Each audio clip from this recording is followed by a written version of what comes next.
Bonsoir à toutes, bonsoir à tous. Bienvenue dans cette nouvelle édition de Frontal. Et c'est parti. Enfin presque, car c'est dans une semaine en effet que sera donné le coup d'envoi de la CAN 2025 avec Maroc-Comores.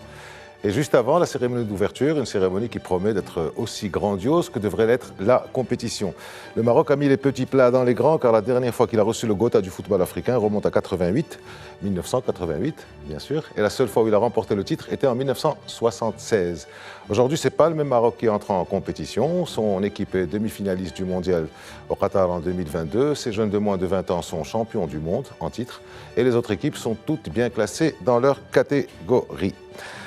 Le football au Maroc est devenu un écosystème avec ses clubs riches et puissants, avec ses recruteurs et ses agences, avec ses tifos qui suscitent l'admiration du monde entier, avec son public enchanté et aussi enchanteur. Et surtout avec l'Académie Mohamed VI de football, inaugurée par le souverain voici 15 ans et qui depuis a formé des dizaines de joueurs talentueux qui essaiment à travers le monde. Alors pour cette CAN organisée à domicile, les Marocains sont attendus pour confirmer leur domination et leur talent sur les pelouses. Certains ne veulent rien d'autre que le titre. D'autres attendent de voir le jeu déployé par les Lions de l'Atlas. Le débat est d'ores et déjà ouvert et les passions se déchaînent déjà dans les chaumières. Alors comment se présente l'organisation de cette grande fête sportive? Quelles sont les attentes? Comment sera organisée la réception de ces dizaines de milliers de personnes, de ces centaines de milliers de personnes attendues venant d'Afrique et d'Europe essentiellement? En quoi cette CAN 2025 est-elle ou sera-t-elle le lointain prélude au Mondial 2030? Réponse avec nos invités. Azil Abdelali, bonsoir et merci d'avoir accepté notre invitation. Bonsoir Aziz, merci pour l'invitation. Marhaba bik, vous êtes journaliste à Média 24 et c'est Hicham Gzira. Merci d'avoir accepté l'invitation aussi. Marhaba. Bonsoir et merci pour l'invitation. Marhaba, vous êtes spécialiste en management sportif et vous êtes aussi directeur de la Juventus Academy, Casa, Rabat, Maroc, d'une manière générale. Alors, on commence direct, mais petite préparation. Je commence par vous, Hicham Gzira. C'est donc dans une semaine. Est-ce que vous êtes prêt? Pas le Maroc est prêt, vous? Moi, je suis prêt. Après, nous, on a besoin que notre équipe nationale soit prête. C'est ça le vrai besoin. Et puis aussi sur le plan organisationnel, faut que ça aille. Faut qu'on voit tous ces efforts qui ont été faits ces derniers mois et ces dernières années aussi. Ces constructions de stades, cette logistique qui se prépare. Et je pense que voilà, on va avoir une belle Coupe d'Afrique des Nations dans notre pays. Et pour ça, on est content. Azil Abdelali. C'est vrai que la question elle est très vague. Est-ce qu'on est prêt? Bon, il y a deux grilles de lecture. Est-ce que le Maroc est prêt? Est-ce que vous êtes prêt? Je pense que le Maroc sera prêt. Est-ce que moi, je suis prêt? Émotionnellement, la réponse est claire, c'est non. Parce qu'il y a un passé, un passif avec cette compétition et avec l'équipe nationale. Il y a même des traumatismes qu'il faut soigner et penser à travers cette Coupe d'Afrique des Nations. Et donc, pour répondre clairement à votre question, Aziz, est-ce que je suis prêt pour cette CAN émotionnellement? La réponse est non. Et j'appréhende la compétition avec beaucoup de points d'interrogation et d'appréhension. Alors, on va y aller. Je pense que je ne suis pas le seul dans cette configuration. Dans le vif du sujet. Hors antenne, on avait commencé un débat. Vous avez commencé un débat sur la fameuse liste qui a été donc révélée par le sélectionneur national, Walid Regragui. Vous en pensez quoi de cette liste? Une liste cohérente. Je pense qu'il a bossé à un après-Coupe d'Afrique des Nations. Je pense que Walid est fidèle à ses joueurs. Pour moi, c'est une liste qui est équilibrée. Il y a des cadres, il y a de l'expérience, il y a aussi des jeunes. On a aussi des moins de 20 qui sont dans cette liste. Pas ceux qui ont été champions du monde, mais des moins de 20 qui ont déjà joué dans cette équipe nationale depuis quand même 2 ans. Voilà, je pense que le groupe est homogène. Pour moi, aujourd'hui, c'est la meilleure configuration. Pour un sélectionneur, c'est très important d'avoir et de bien connaître son groupe. Et Walid sait bien le faire. Et on l'a encore vu, voilà, il y a une sorte de fidélité. On a un groupe qui est, à mon avis, homogène. Bon, c'est vrai qu'il y a quelques critiques sur certains joueurs. Je me disais bien que ça devait arriver à un moment ou à un autre. Oui, effectivement, on a parlé de Romain Saïs, mais moi je ne suis pas tout à fait d'accord avec ces critiques. Je pense qu'on a besoin de cadres, on a besoin de joueurs d'expérience, même si on ne les verra peut-être pas forcément sur terrain, mais aussi dans le vestiaire. Ça sert à encadrer les jeunes, ça sert aussi à avoir un bon état d'esprit dans le groupe, et je pense que Walid aujourd'hui il travaille énormément sur ça. C'est ce spirit collectif qu'on essaye d'avoir à travers cette liste, et je pense que c'est une belle liste, et Inch'Allah on sera champion avec cette liste. Adil? Inch'Allah, on sera champion, c'est ce qu'on espère. Mais avant de répondre à votre question, j'aimerais juste rebondir sur le cas de Romain Sey. Si effectivement son rôle est d'encadrer les jeunes, je serai le premier à être d'accord avec cela. Mais ce que je crains justement, c'est que le fait que Walid Regragui l'ait appelé à la dernière minute, après une longue absence en équipe nationale, soit pour justement le remettre au centre de la charnière centrale aux côtés de Naïf Aguerd. Et c'est vrai que par rapport à la question relative à la liste, moi s'il y a une ligne qui me fait peur justement par rapport à cette compétition, c'est la charnière centrale et la ligne de défense. Et le constat que l'on peut faire objectivement aujourd'hui, c'est que depuis la Coupe du Monde 2022, Walid Regragui n'a toujours pas réussi à trouver une charnière centrale qui lui convient et qui rassure les uns et les autres. Après, si le fait de rappeler Romain Sey, c'est pour encadrer les jeunes, je pense qu'il n'y a pas débat là-dessus. Mais je ne pense pas qu'il a été rappelé pour encadrer les jeunes. Je pense qu'il a été rappelé pour jouer aux côtés de Naïf Aguerd. Est-ce qu'il y a une alternative aujourd'hui? Est-ce que dans cette charnière centrale, on a essayé énormément de joueurs depuis quasi 2 ans? Il y avait un moment l'espoir sur Chadi Riyad, malheureusement qui s'était blessé, avec aussi un transfert en Angleterre, qui aujourd'hui ne joue pas énormément de matchs. Donc je pense qu'il fait avec les moyens du bord. Mais la question peut-être, est-ce que le Maroc n'arrive plus à produire des défenseurs centraux qui sont d'un niveau international? Ça, c'est peut-être la question qui Attendez, moi je n'ai pas votre érudition, mais j'ai quand même un peu de bon sens. On a une équipe de jeunes de moins de 20 ans qui est championne du monde. C'est pas la même chose, Aziz. C'est pas la même chose. Il y a un vrai gap entre cette compétition et les moins de 20.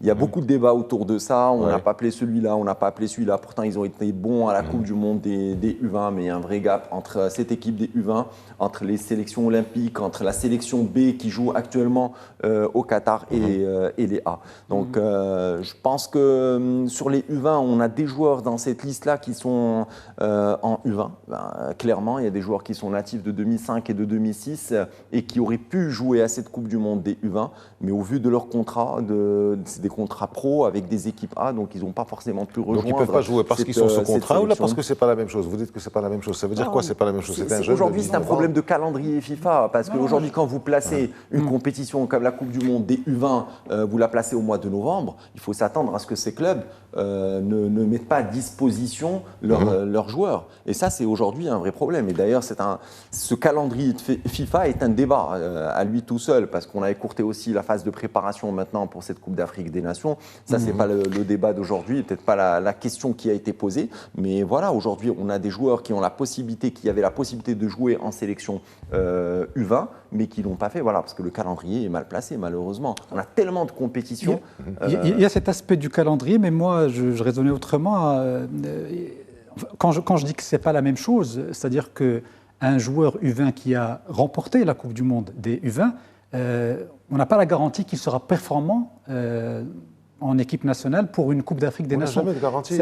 Oui, on n'a pas de garantie. Le principe du foot, c'est qu'on n'a jamais de garantie. Oui, on n'a pas de garantie dans l'absolu, ça c'est évident. Mais ce que je veux dire, c'est peut-être le seul cas sur lequel il y a peut-être une interrogation, là je reviens à la liste, ta question initiale, peut-être que le cas de Atman Mhamma, qui a été élu meilleur joueur de la Coupe du Monde des U20, aurait pu être logique et pertinent, dans le sens où effectivement il y a des jeunes dans cette liste convoquée par Walid Regragui. Il aurait pu faire le choix d'appeler celui qui a brillé pendant la compétition de la Coupe du Monde des U20 et essayer de lui donner sa chance. Mais pour revenir à la question de la liste, il n'y a pas scandale. Il n'y a pas un joueur qui brille dans son club et qui n'a pas été appelé par Walid Regragui. Ça, c'est une certitude. Par contre, il y a de gros points d'interrogation sur certaines lignes, et notamment la ligne défensive. Et j'attends, moi, pour voir le premier match face aux Comores, pour voir dans quelle configuration Walid Regragui va construire sa charnière centrale. Parce que, on est à une semaine du début de la CAN.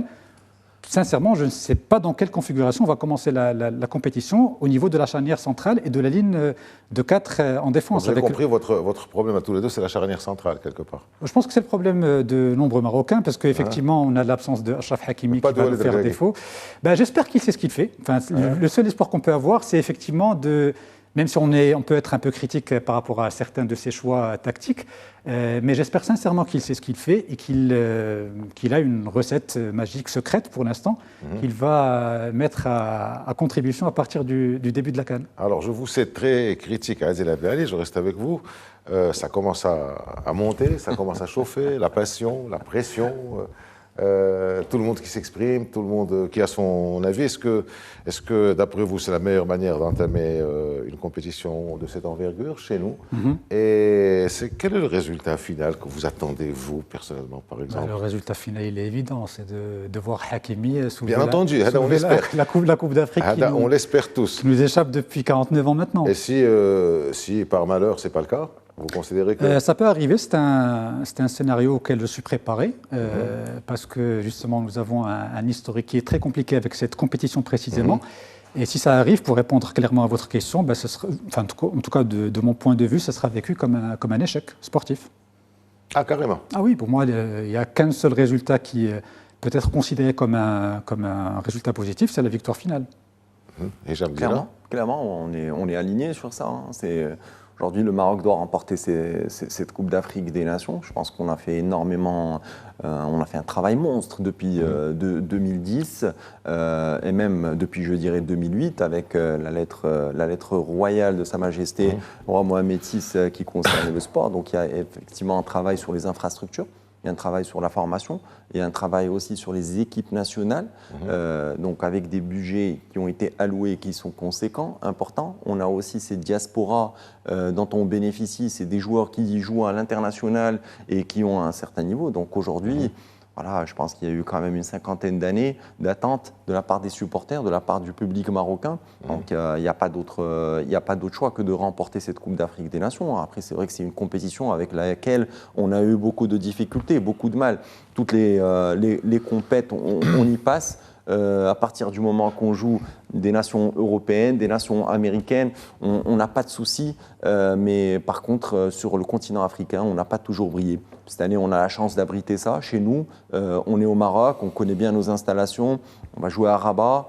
C'est un stade qu'on connaît bien. Les joueurs aussi ont la chance d'évoluer dans un cadre qui est top. Donc, il n'y a pas de raison pour qu'on ne soit pas champion. En tout cas, si on n'est pas champion, c'est vrai que ça remettra en cause beaucoup de choses, notamment la formation du joueur marocain. Est-ce qu'on forme des joueurs pour le continent africain ou est-ce qu'on est formateur de joueurs qui savent évoluer que dans des championnats européens, que dans un cadre qui est souvent très organisé tactiquement, contrairement au continent africain où des fois on est plus sur de la rigueur physique, on est plus sur des joueurs qui vont être solides. Voilà, ça donc en fait, pour vous c'est des profils qui sont totalement différents. Voilà, c'est une question de géographie finalement. Exactement. Parce que quand l'équipe... Ah non, pas pour moi.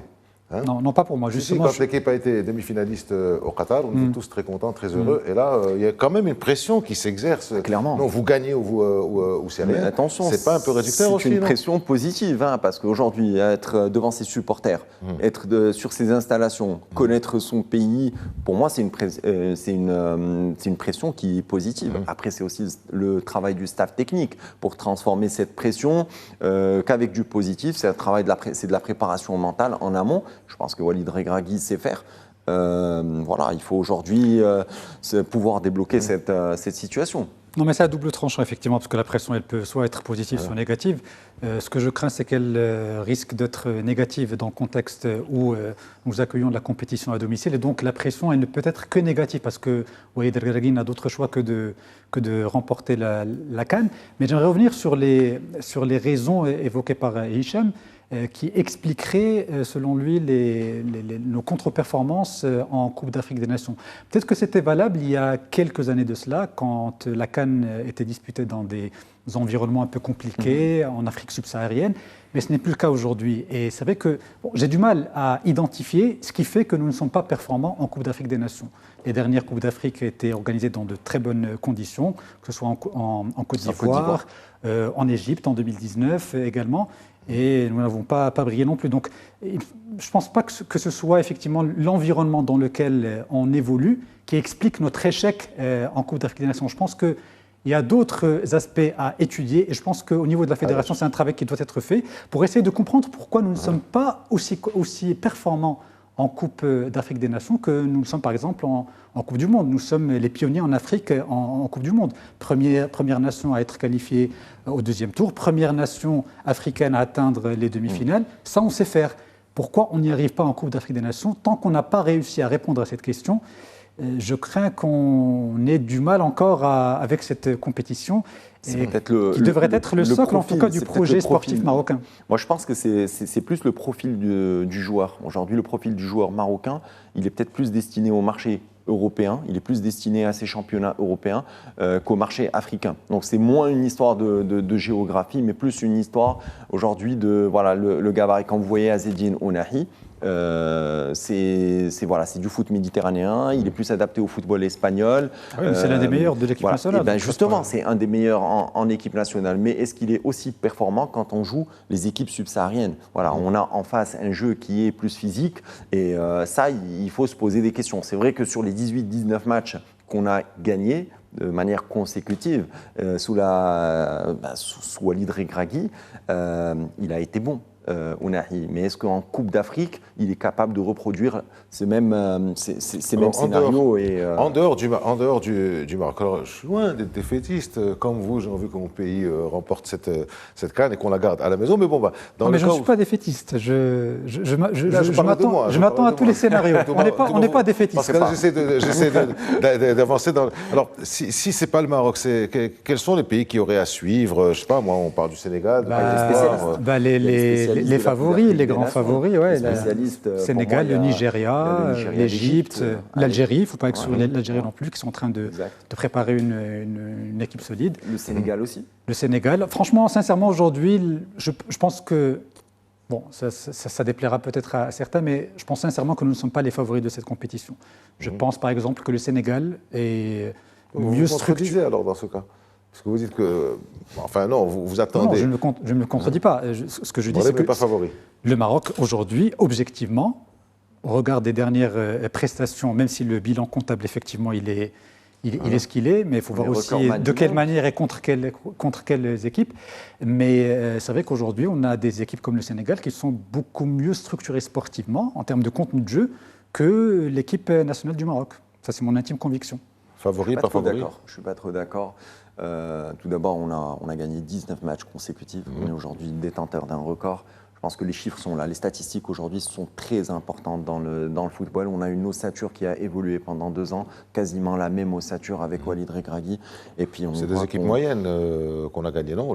C'est des équipes africaines. Nous, aujourd'hui, on aspire à gagner un titre africain. Donc, quand on gagne ces équipes africaines, il faut que, on se dise que le bilan aujourd'hui, il est positif. Mais on n'a pas joué un top 5 ou un top 10 métis. Africain. C'est ça le problème aussi. Ça, c'est autre chose. Et je pense que le choix, il a été fait de manière très correcte, que ce soit sur les amicaux. Après, on n'avait pas que des amicaux à jouer. On a eu aussi de la compétition pour de la qualif de Coupe du Monde. On a eu de la compète pour faire la qualif en Coupe d'Afrique des Nations, même si on était bien entendu qualifié, étant donné qu'on est le pays organisateur.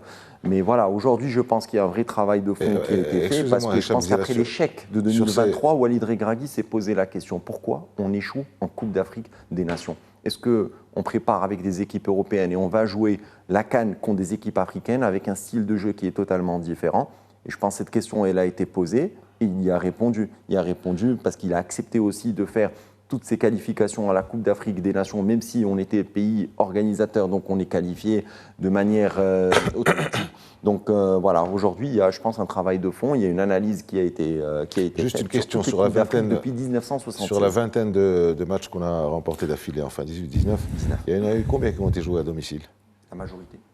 La grande majorité. Ça veut dire qu'aujourd'hui, on va jouer aussi à domicile. Exactement. Et ça, j'ai trouvé ça très intelligent de la part du sélectionneur. Si je peux me permettre, ce n'est pas tant ça le problème de jouer à domicile ou à l'extérieur, mais le problème, c'est contre qui on a disputé ces matchs. Et ce que je déplore effectivement, c'est qu'on n'a pas eu l'occasion d'affronter un top 5 africain pour se confronter véritablement aux favoris de la compétition, ceux qui vont peut-être nous poser problème pendant la CAN au Maroc. Je pense notamment à l'Égypte, l'Algérie. Bon, on a joué un match contre la Tunisie, mais ce n'était pas la Tunisie qu'on connaît habituellement. On les a gagnés, je pense, de 2-0. Contre l'Algérie, ça va être compliqué. Voilà, contre l'Algérie, ça va être compliqué, effectivement. Mais voilà, sur la série de victoires consécutives, c'est vrai que ce qui nous manque, c'est serait un véritable match référence et match test pour savoir concrètement... Donc finalement, ça n'a pas de valeur, cette question d'avoir remporté 18-19. Il faut voir les statistiques de buts encaissés, statistiques aussi de buts qu'on a marqués. Donc, les statistiques, elles sont là. Aujourd'hui, le Maroc est nettement supérieur à un tas de pays ou de sélections africaines. Alors après, arriver à une Coupe d'Afrique, il faut un nombre d'ingrédients pour pouvoir réussir cette Coupe d'Afrique. Et parmi ces ingrédients, vous avez l'état de forme des joueurs. On arrive aujourd'hui avec un groupe, il y a un nombre de joueurs qui jouent dans leur club et ça c'est quelque chose qui est très important. Parce que si vous arrivez à la veille de la Coupe d'Afrique des Nations et vous avez énormément de blessés, vous avez des joueurs qui ne jouent pas. Donc il y a des ingrédients des fois qui ne sont pas forcément maîtrisés. Ce sont les aléas du foot. Des aléas du foot, effectivement. Et ils ne sont pas forcément maîtrisés par le sélectionneur. Donc il y a aussi de la chance. Et aujourd'hui, je pense que Walid Regragui, avec le groupe qu'il a choisi, je pense qu'il est prêt à aller à... J'aimerais juste revenir rapidement sur la question des blessures et sur les choix de Walid Regragui. Moi, je me pose quand même une question. Un esprit chagrin pourrait facilement imaginer que le fait de mettre Hamza Igaman dans les deux réservistes avec le latéral gauche Belhamri ne soit pas dû uniquement au fait que Igaman soit blessé, parce qu'il a une légère blessure au niveau des adducteurs. Mais certains estiment que Hamza Igaman ne plaît pas tant que ça à Walid Regragui au niveau de son style de jeu et qu'il ne compte pas vraiment sur lui pour cette compétition, parce qu'il n'est pas le seul blessé dans la liste des convoqués. On a Achraf Hakimi qui est blessé, mais qui figure dans la liste des titulaires. Bon, vous me direz que Achraf Hakimi, c'est pas Hamza Igaman, ce n'est pas la même stature, mais ça dénote quand même mais ça dénote quand même d'une certaine façon de voir les choses de la part de Walid Regragui. Alors, j'espère sincèrement qu'il compte sur lui parce qu'il apporte une alternative par rapport à ce qu'on a aujourd'hui au niveau de l'attaque avec Youssouf Nseri et El Kaabi, mais j'ai de gros doutes sur comment Walid Regragui perçoit véritablement le rôle que va et que peut jouer Hamza Igaman dans cette équipe. Je pense qu'il a répondu à cette question hier au micro du média manager de la Fédération royale marocaine de football, et il a expliqué qu'il ne savait pas comment allait évoluer la blessure de Hamza Igaman. Donc ça, c'est quand même une information. La question se pose aussi pour Achraf Hakimi. Il ne sait pas comment va évoluer sa blessure. Pourtant, il y figure dans les titulaires. Les statuts ne sont pas les mêmes, effectivement. Non, mais j'ai commencé par dire qu'un esprit chagrin pourrait facilement imaginer ce scénario-là. Il y a un petit esprit chagrin. Alors, on va laisser le côté éminemment technique, parce qu'effectivement, il y aura beaucoup de choses à dire de part et d'autre. Le débat ne fait que commencer, on va dire ça comme ça. Non, le débat est déjà à la moitié. Mais le débat par rapport à la CAN. On va passer sur le côté un peu philosophique. Le football marocain, maintenant, nous avons des sélectionneurs marocains un peu partout. Nous avons une académie donc, qui forme des joueurs. Il y en a de plus en plus donc, depuis 2009, l'Académie Mohamed VI de football. On a un attrait aussi pour nos talents à l'étranger. Donc il y en a de plus en plus qui arrivent. Est-ce qu'on peut dire que finalement, et c'est peut-être pour ça que je racontais tout à l'heure, finalement, le principal est de véritablement bâtir un écosystème, comme je disais en introduction. Est-ce que vous ne pensez pas que c'est plus important ? C'est le plus important, c'est de véritablement créer un écosystème marocain, une école marocaine de foot. Et c'est ce qu'on est en train de faire maintenant, non ?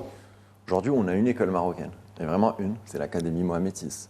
Alors, hormis l'Académie. Moi, quand je parle de l'école, pas l'école physique, l'école. Non, mais je parle aujourd'hui de l'institution aujourd'hui qui forme. Vous avez l'Académie Mohamed VI et ça débute un petit peu, c'est les centres techniques régionaux qui ont été créés par la Direction technique nationale de football.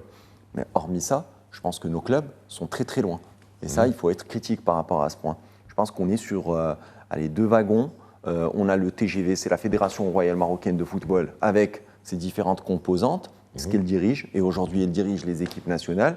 Et vous avez la Ligue nationale de football professionnel qui, elle, va chapeauter tout ce championnat marocain, première division, deuxième division.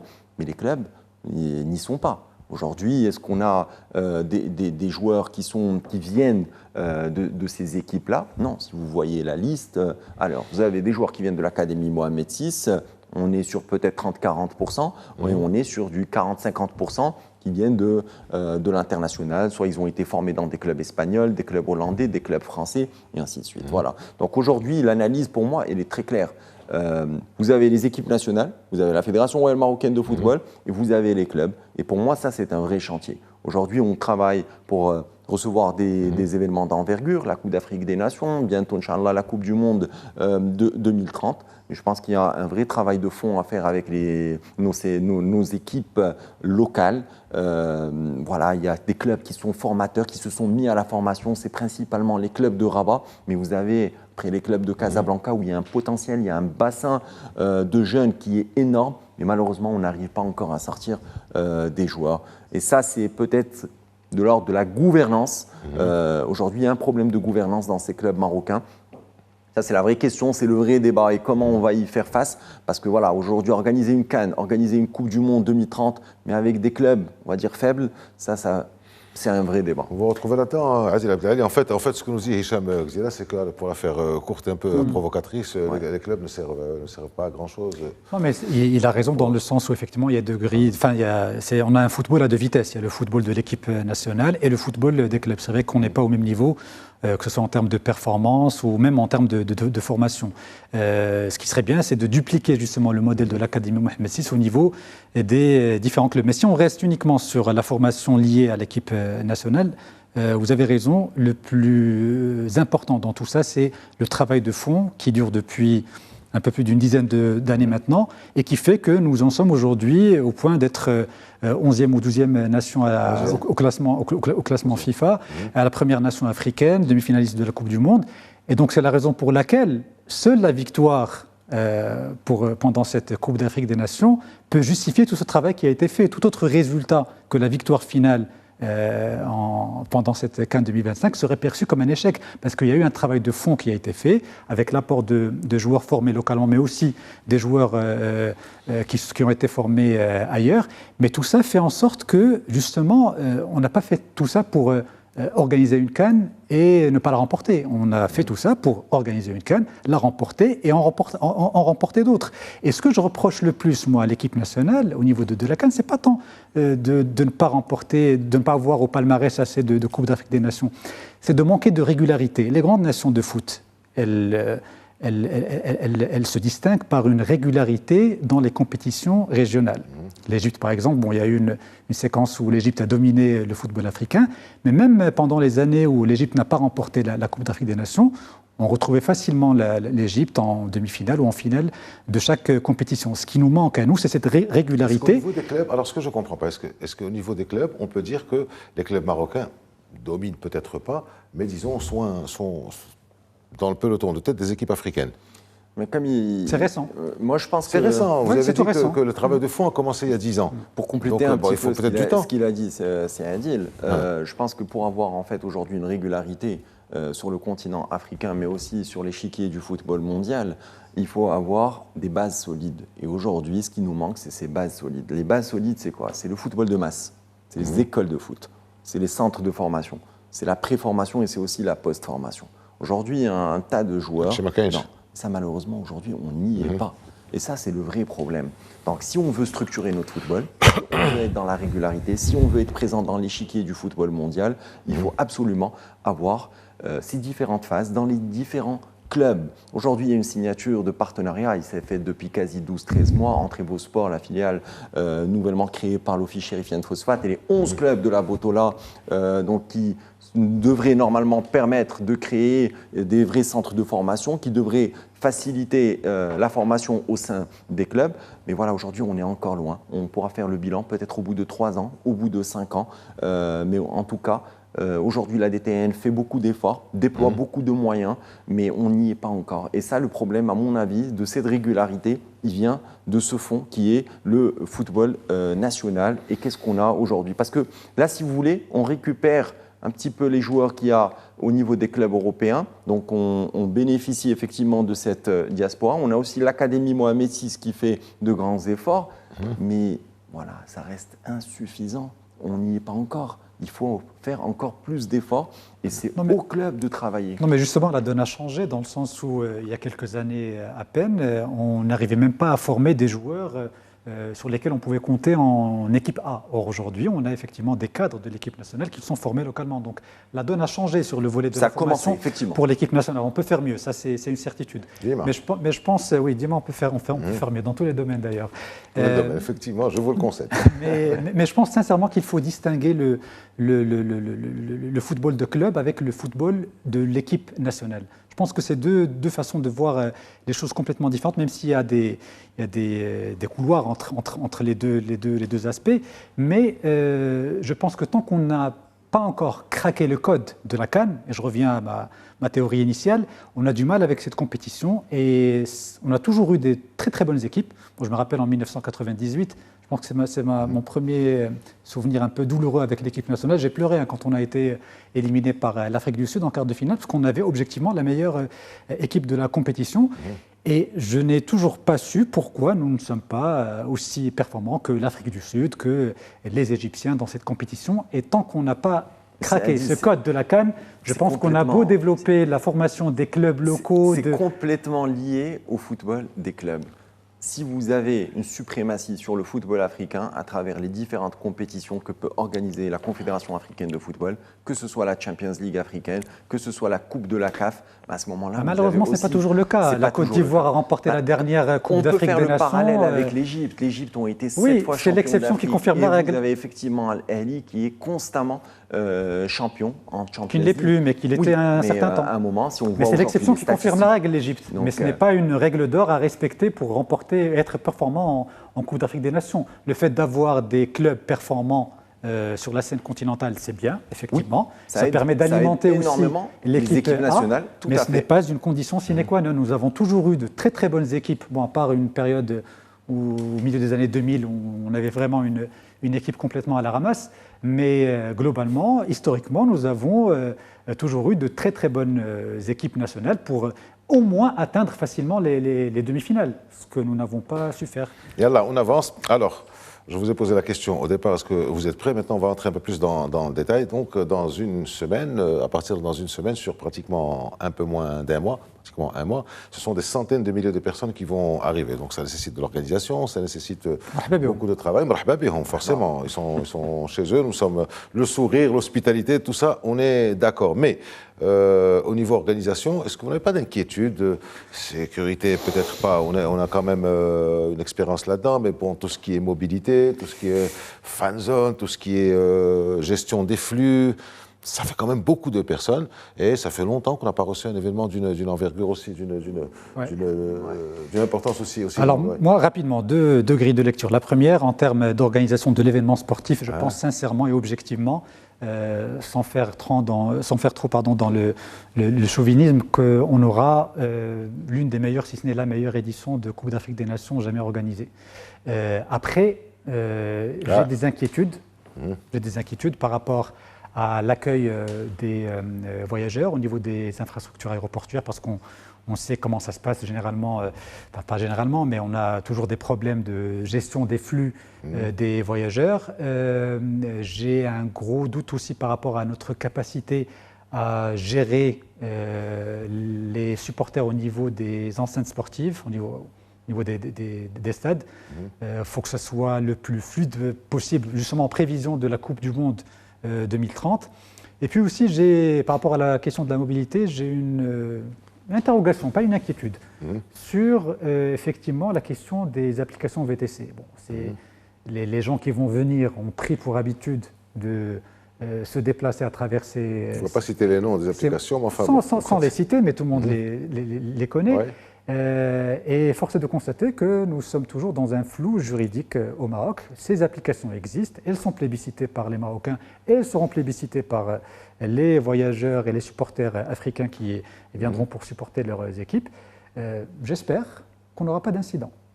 C'est tout ce que j'espère. Moi, je pense que sur le plan organisationnel, du côté sportif, il n'y a aucune inquiétude à se faire. Cérémonie d'ouverture, une cérémonie de clôture, l'accès au stade, l'accueil aussi des équipes nationales, des délégations officielles. Là-dessus, je pense que le Maroc s'est bien entraîné ces dernières années et on n'a aucun souci, aucune inquiétude à se faire. Par contre, sur la gestion effectivement des flux, sur la gestion des supporters, ceux qui arriveront, les accès au stade. Je pense qu'on a encore beaucoup de travail à faire. Moi, j'étais très rassuré avant ce match qui s'est joué dans le cadre de la Coupe d'Afrique entre Al Ahly et les FAR à Rabat. Malheureusement, il y a eu quelques dérives et voilà, aujourd'hui, vous avez aussi des villes qui sont entraînées à avoir des grands matchs. Vous avez Rabat, vous avez Casablanca, et puis vous avez d'autres villes qui n'ont peut-être pas abrité des compétitions africaines depuis très longtemps. C'est le cas de Marrakech, c'est le cas aussi d'Agadir, c'est aussi peut-être le cas de Tanger.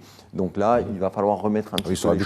Ils sont habitués à gérer justement. À gérer des flux, c'est une chose, mais à gérer des compétitions pareilles, à gérer, voilà, c'est un autre modèle, c'est totalement différent. Et là, il y a effectivement de l'inquiétude. Mais toute cette inquiétude est liée, à mon avis, à un seul point, c'est le capital humain. Est-ce qu'aujourd'hui, on a vraiment travaillé avec ces volontaires? Est-ce qu'on a aujourd'hui fait des formations pour ces stadiers? Est-ce qu'aujourd'hui, le Maroc Est-ce qu'on en a vraiment... fait, Hicham Gzila? On a fait des choses. Ouais. On a fait des choses, mais est-ce que c'est suffisant? Je vous sens quand même inquiet. Parce que pour moi, d'ici 2030... Adil, c'est pour les VTC et vous, c'est pour... Si Adil, je pense qu'il a fait un comparatif par rapport à toutes les éditions de la Coupe d'Afrique des Nations. Nous, aujourd'hui, notre comparatif, c'est quoi? C'est les Coupes du Monde. Aujourd'hui, on aspire à organiser une Coupe du Monde. La Coupe du Monde 2030, voilà, on est à 5 ans de cette Coupe du Monde. Justement, quand je parle de la nécessité de bien gérer les flux, c'est en prévision de la Coupe du Monde 2030. Voilà, c'est ça. Aujourd'hui, c'est ça aujourd'hui le standard. C'est quel standard qu'on veut? Est-ce qu'on veut voir la Côte d'Ivoire en 2023 ou est-ce qu'on veut voir la dernière édition de la Coupe du Monde au Qatar? Moi, j'aimerais bien me comparer avec la Coupe du Monde au Qatar en 2022. Aujourd'hui, on a eu Doha qui a eu énormément de stades. Les espaces ne sont pas les mêmes, Hicham Gzila, entre vous savez, Qatar et le Maroc a été très intelligent dans son analyse parce qu'ils ont essayé de reproduire le schéma avec la ville de Rabat qui abrite 4 stades, donc énormément de flux dans un territoire qui est plus ou moins, on va dire, fermé. Et ça, c'est pas mal. C'était une très très bonne décision de la part du comité local, de la part de la Fédération marocaine de football. Mais voilà, aujourd'hui, pour moi, ce qui fait défaut, ça va être le capital humain. Est-ce que nous nous sommes préparés? Aujourd'hui, c'est notre vrai levier. C'est sur ça qu'il va falloir qu'on travaille sur les 5 prochaines années. Et je pense que c'est le développement de toute une nation. Il ne faut pas voir juste le côté foot. Voilà, aujourd'hui, c'est les hôpitaux, c'est comment on nous reçoit à l'aéroport, comment on nous reçoit dans un hôtel. Malheureusement, il faut qu'on se dise les choses et on n'est pas prêt. À ce niveau-là, on n'est pas prêt. Voilà. Mais si on doit comparer avec les Coupes d'Afrique des Nations, ça va. Ça va. On pourra s'en sortir, mais nos standards, encore une fois, c'est la Coupe du Monde. On pour répondre à ça, non, tout dépend quel est le référentiel. C'est effectivement le référentiel auquel fait allusion. Un référentiel, on reçoit bien les gens, on assure bien la gestion des flux. Oui, mais il y a différentes manières de gérer un événement sportif. C'est le service. Et aujourd'hui, le Maroc, c'est faire le service comme le Qatar, comme les pays du Golfe. Il y a différentes manières de gérer un événement sportif. Ce dont je suis sûr, c'est que la CAN 2025 au Maroc sera la meilleure édition des Coupes d'Afrique des Nations. Ce dont je ne suis pas sûr, c'est... Vous insistez là-dessus? Oui, parce que sincèrement... Parce que là, ce que vous dites sur le VTC, la gestion, les hôpitaux, etc. Mais je pense qu'il y a la notion de... Le génie marocain, il se révèle dans les moments où on en a le plus besoin. Effectivement, je pense qu'on trouvera le moyen de nous arranger avec... Après, on réglera nos histoires. Voilà, c'est ça. Mais par contre, pour revenir au standard, effectivement, d'une bonne organisation d'une compétition sportive telle que la Coupe du Monde, d'un bon accueil des voyageurs tel que c'est prévu dans le cadre de cette co-organisation avec l'Espagne et le Portugal, là c'est vrai que je pense que nous ne sommes pas encore prêts, mais justement cette Coupe d'Afrique des Nations servira de crash test justement pour le Maroc, pour qu'il soit prêt à horizon 2030 au niveau de l'accueil des flux de voyageurs, des touristes, des supporters, l'accueil au niveau des infrastructures. Je reste avec vous, Adil Abdelhadi. Depuis tout à l'heure, vous parlez de la CAN, donc 2025-2026, puis du Mondial 2030. C'est lié. C'est lié, ça fait quand même 5 ans. 5 ans, c'est long. 5 ans, bon, c'est très long, 5 ans. Donc, en quoi cette CAN peut-elle servir? Il y a qu'à Adil Abdelhadi, à quoi elle peut servir à recalibrer ou à dessiner un peu ce que sera l'organisation et le facteur humain, le capital humain en 2030, sachant que le mondial, c'est une chose, c'est un mondial, comme son nom l'indique, et une CAN, c'est africain. Donc, est-ce que véritablement on peut prendre appui sur ce qui sera passé durant cette CAN pour préparer de meilleure manière? Oui, je pense que ça sera question pour vous. Je pense que ça sera justement très pertinent de ce point de vue-là, parce que ce qui va changer en l'espace de 5 ans, c'est éventuellement les équipes que nous allons accueillir. Nous allons accueillir les nations du monde entier et les voyageurs du monde entier. Et ce qui va changer aussi, c'est qu'on aura, Inch'Allah, en 2030, une très belle infrastructure sportive du côté de Ben Slimane. Mais sinon, pour tout le reste, en matière de gestion de l'événement sportif, on a des points de similitude par rapport à la CAN 2025.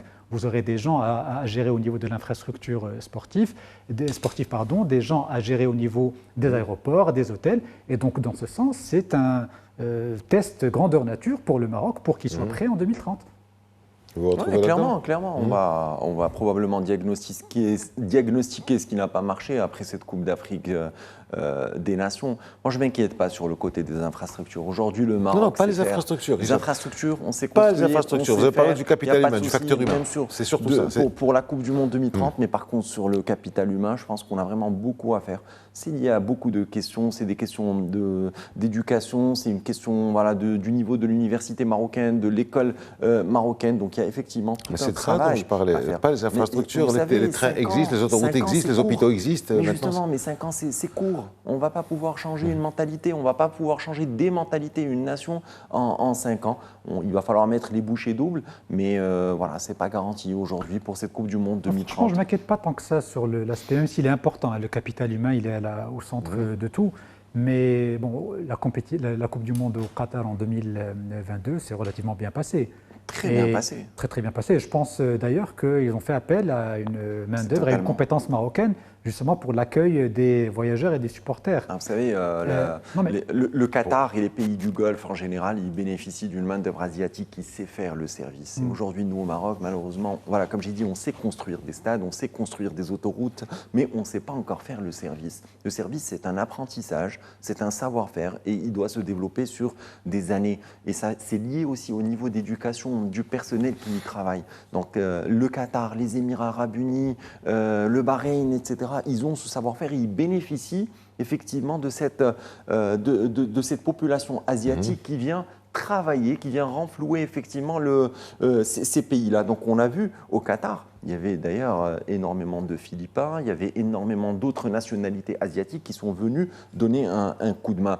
Oui, c'est vrai que le Maroc... Donc même pour un pays où il n'y a pas une main-d'œuvre qualifiée pour accueillir les gens et faire en sorte que la compétition se passe bien, ils ont réussi à le faire. Donc avec notre sens de l'accueil et nos compétences et notre capital humain, je pense que c'est la bonne question. Je pense qu'on sera prêt. En tout cas, moi, j'ai pas beaucoup d'inquiétude sur ce volet-là. J'ai beaucoup plus d'inquiétude sur le volet sportif. Je reviens au volet sportif que sur le volet purement organisationnel et logistique. Alors, puisque vous parlez du côté du volet sportif, une question pour vous sur le volet sportif. Alors, on est en train de dire depuis tout à l'heure, on est en train de devenir une nation de foot, on a développé une école de foot, on a un savoir-faire en foot. Bon, il reste encore quelques réglages à faire au niveau du championnat. Pourquoi ça ne s'est pas dupliqué cette expérience de management dans les autres disciplines? Il fut un temps où nous étions une nation connue et reconnue en athlétisme. C'est un peu moins, à part peut-être avec Khali, avec d'autres. Mais pourquoi ça ne marche pas sur les autres disciplines? Moi, je pense sincèrement, pour répondre à cette question, on ne peut pas dissocier votre question avec l'aspect politique du football. Le football est éminemment politique et c'est un levier d'influence et de soft power incontournable. Pour que l'on puisse être performant aussi dans les autres sports, il faut tout simplement dupliquer ce qu'on a fait à travers l'Académie Mohamed VI, par exemple, dans les différents sports. Est-ce que, d'un point de vue purement stratégique, le Maroc a intérêt, et a les moyens aussi, parce que ça coûte de l'argent tout ça, pour former des gens et mettre en place des infrastructures capables de nous donner des équipes nationales. Pourquoi on était bon dans les années 80 et 90, c'est qu'on les... Moi, aujourd'hui, il y avait des infrastructures à l'époque, il y avait quoi? On avait quand même, à part les grands, les Bidouane, les Aoueta et les Moutaoukine et les Kadam. Dans les sports collectifs, à part le foot, sincèrement, nous n'avons jamais été les meilleurs ni en Afrique ni à l'échelle mondiale. On était moyens, mais on n'a jamais été excellents. Parce que justement, il n'y a pas de secret, seul le travail paie. Et pour avoir des équipes performantes dans toutes les disciplines, il faut former, il faut prendre le temps nécessaire pour mettre en place des infrastructures de formation. Et si on veut être performant au niveau du handball, du basket et des autres sports, même de l'athlétisme, ben, il faut faire le travail qu'on a fait avec, au niveau du foot. C'est-à-dire concrètement C'est Aziz, moi je ne suis pas d'accord avec la question. La question, je pense, moi je la poserai différemment déjà parce que avant d'aller voir les autres sports, qu'est-ce qu'on a fait dans le parallèle avec... Elle est posée différemment, comment expliquer l'absence de transfert de performance aux autres sports? On peut dire les choses différemment? Non, moi je dirais plutôt pourquoi on n'a pas transféré ça déjà pour les clubs marocains. Parce que déjà avant d'aller voir les autres sports, ça c'est un premier point. Donc si on n'a pas encore réussi à le faire sur les clubs marocains, donc la Botola Pro première division, la Botola aussi deuxième division, donc c'est clair et net qu'on ne va pas réussir à transposer cela sur les autres sports. Ça c'est un premier point. Un deuxième point, je pense qu'aujourd'hui, il y a une footballisation du sport au Maroc. C'est-à-dire que le mot sport est égal au mot football. Et ça, c'est aussi lié. Pas qu'aujourd'hui. Dans les années 80, on avait l'athlétisme. Donc, comme il a dit, c'est Aziz, on avait aussi d'autres sports. Donc, on était multisport. Et là, aujourd'hui, il y avait le tennis aussi. Il y avait le tennis aussi. Les fameux trois mousquetaires. Voilà, exactement. Alors, ça, cette footballisation du sport, il est lié aussi aux moyens financiers. Vous savez, aujourd'hui, vous avez un président de fédération qui est aussi au budget, etc. Donc, les choses sont peut-être un petit peu plus faciles pour... voilà, et puis c'est un levier, comme il l'a dit, c'est Adil, c'est du soft power. C'est vrai qu'un président de fédération au budget, ça aide. Ben justement, voilà, aujourd'hui, il y a des moyens qui sont importants et mis à disposition de la fédération. Non, mais c'est ce qui explique effectivement que les moyens financiers soient à la disposition du football marocain. C'est très important d'avoir ces moyens. Dans le passé, si on veut faire en fait le parallèle avec les années 80 et les années 90, le sport avait un côté génétique et avait un côté naturel. Et on avait aussi beaucoup plus d'espace. Aujourd'hui, tous les espaces vides ont été construits. Et ça, c'est aussi un point à prendre en considération. Donc, je sors dans la rue, je pratique un sport, que ce soit le basket, le foot, etc. On l'a de moins en moins. Mais est-ce qu'il n'est pas plus on aisé? n'a que des cadres qui sont encadrés, c'est-à-dire il faut aller dans une école qui est dédiée au basket, dans une école qui est dédiée à l'athlétisme ou au football. Est-ce que ce n'est pas plus aisé de développer un sport individuel qu'un sport collectif? Simple question. D'après ce qu'on dit, c'est très compliqué un sport collectif par rapport à un sport individuel. Sur un plan, si on doit parler prépa physique, si on doit parler technique, si on doit parler sport 100%, on parle de tout. Les sports individuels sont beaucoup plus compliqués que les sports collectifs. La natation, l'athlétisme, le tennis, un sport individuel est très compliqué. C'est-à-dire pour faire sortir des athlètes, pour faire sortir un champion de tennis ou d'athlétisme, c'est pas si évident. Par contre, avoir une bonne équipe de foot, on peut équilibrer, parce que déjà ça se joue à 11, on est dans un collectif. Voilà. Donc, et aujourd'hui, il y a beaucoup plus de pratiquants, parce qu'il faut lier ça aussi au nombre de licenciés par fédération. Aujourd'hui, la Fédération royale marocaine de football est nettement la fédération qui a le plus grand nombre de licenciés au Maroc. La fédération d'athlétisme ou la fédération de tennis n'a pas un nombre de licenciés aussi important. Et ça, c'est des choses qui sont très très importantes à dire. Et surtout qu'aujourd'hui, il y a une évolution dans certains sports. Quand on voit aujourd'hui la place que prend le padel par rapport au tennis, voilà, aujourd'hui, on a plus de personnes qui vont aller jouer au padel qu'au tennis. Mais je pense que ça reste quand même réservé à une certaine catégorie de la population. Clairement, pas non plus, clairement, il faut démocratiser. Ouais. Et c'est ce qu'on a réussi à faire. Le Maroc reste une nation de foot. Est-ce qu'on a aujourd'hui démocratisé le tennis? Est-ce qu'on a démocratisé le golf? Est-ce qu'on a démocratisé la natation, etc. Ça, ce n'est pas des sports sur lesquels on a investi. Et si on veut, il faut des moyens. Il faut mettre à disposition des moyens, du savoir, des formateurs. Est-ce qu'on a aujourd'hui aussi des diplômes qui sont destinés à ces personnes? Oui, on sait qu'il y a l'université marocaine. On sait aujourd'hui qu'il y a des instituts du sport qui se créent dans différentes villes. C'est pas assez. Aujourd'hui, le football a, lui, par contre, droit à des instituts qui s'y sont dédiés. Parce que le football est éminemment politique et le football est le sport numéro 1 au Maroc. C'est tout simple. Alors, dernière question, il nous reste 3 minutes. Adil Abdelali, bon, la question qui me brûle les lèvres et que tout le monde se pose, bien entendu, est-ce qu'on a les moyens d'organiser un mondial et de faire toutes ces infrastructures sans nous ruiner, etc. Vous avez parlé d'infrastructures du côté de Ben Slimane. Et puis, il y a aussi une idée qui tourne, je ne sais pas ce qu'elle vaut, c'est la délocalisation des matchs extérieurs. On en a parlé, ça a été envisagé, ça a été discuté. Est-ce que vous pensez que ça pourrait être quelque chose? On est après 2025, on est 2026, on est après 2030. Allez, Dites-moi comment ça va se passer. Est-ce que ça ne vous inquiète pas tout ça? Alors bon, le débat sur est-ce que nous avons... Rapidement, 1 minute et demie, parce qu'il faut avoir 1 minute et demie. Rapidement, est-ce que nous avons les moyens d'organiser la Coupe du Monde? Moi, je pense que c'est un faux débat. Non, on a les moyens maintenant. On a les moyens de ne pas se ruiner après. On a les moyens. Par contre, la question qui moi, m'inquiète, c'est l'après 2030. C'est pas le fait... Non, les investissements engagés aujourd'hui pour la construction des différentes infrastructures pour la Coupe du Monde, on n'est ni le Brésil, ni la Russie, ni le Qatar. On ne va pas engager des milliards et des milliards. Par contre, moi, ce qui m'inquiète, c'est l'après 2030, dans le sens où tout ce boom économique et toute cette effervescence qui est liée à l'organisation de la Coupe du Monde 2030, j'ai peur de l'après-coup et que ça s'estompe après 2030 sur le volet économique, sur le volet des investissements, sur le volet des investissements liés justement aux infrastructures. Tout ça va nous servir, ça j'en suis intimement convaincu. Ma crainte, elle est au-delà de 2030. J'ai peur que la bulle éclate après 2030 et qu'on revienne... C'est bien ça la question, vous y avez répondu clairement. Moi, c'est Adil, je ne vois pas les choses de la même manière pour la simple et unique raison, c'est que pour moi, aujourd'hui, on est dans une vague d'investissement étatique. La Coupe du Monde, c'est pour moi un levier de développement de toute une nation. Aujourd'hui, il ne faut pas s'attendre à un ROI, un retour sur investissement. Il faut s'attendre surtout à ce que le niveau de nos hôpitaux, de nos routes, de nos aéroports soit développé. Et je pense qu'aujourd'hui, la Coupe du Monde 2030 en soi, c'est juste un cap qu'on s'est fixé sous l'impulsion de Sa Majesté le Roi Mohamed VI, et aussi avec tout le travail que fait la Fondation mondiale 2030. Voilà, aujourd'hui, c'est un objectif pour toute une nation. On a fixé un objectif commun pour toute cette population marocaine, pour développer le capital humain, pour développer nos infrastructures. Mais au final, c'est de l'investissement pour la population.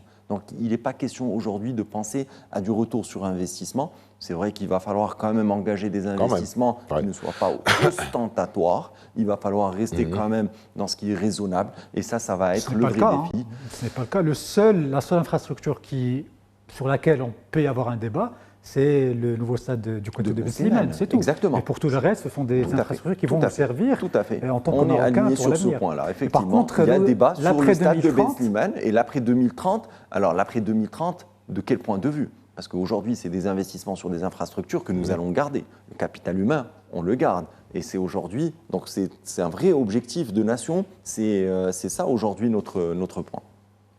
Très bien, merci messieurs, merci pour vos éclairages, merci pour votre optimisme que je partage. Finalement, je ne fais que faire mon travail. Je considère que oui, effectivement, il devrait remporter cette coupe. Je pense que le 18 janvier, Inch'Allah 2026, la coupe restera au Maroc et que les Marocains seront dehors pour fêter tout ça. Je l'espère sincèrement. J'espère sincèrement que Walid El-Gharaghi sait ce qu'il fait et s'il arrive à remporter la Coupe d'Afrique des Nations, je serai le premier à présenter mes excuses. Merci à vous. Hicham Gzira, merci à vous de nous avoir suivis et donc à la semaine prochaine et dans un mois, bien entendu, la Coupe d'Afrique des Nations qui restera au Maroc. Merci.